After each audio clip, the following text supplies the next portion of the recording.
religion. I don't see any kind of bridge being formed anytime soon. We have the new Pope now taking back what the other Pope said, saying that there is no room basically for homosexuals in the church now. It's unforgivable or whatever the fuck he said. But I think that there's never going to be a bridge between the two. There's never going to be an understanding because both sides, and I'm going to say both sides, have such a hard,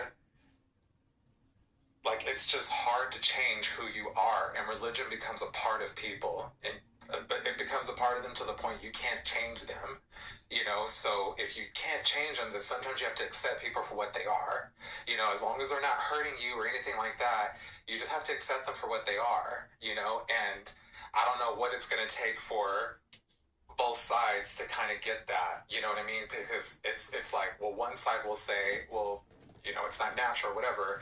And then the other side uses that frustration to retaliate. And it's like, is that really fixing the problem too? You know what I mean? So we never really, I don't know. It's like nothing really gets resolved. And for generations upon generations, there's always been this huge, fight between religion and LGBTQ, it's just been, it's been an awful ride. I'll just say that. And somebody that is almost 40, that has been living this life for a long time, I've seen, I don't know, it's hard for me to say that there's ever going to be any kind of medium between the two.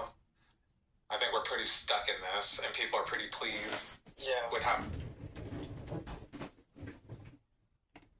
Just my thought. Well, that's why I think more Gen Z and Gen Alpha, they're more secular.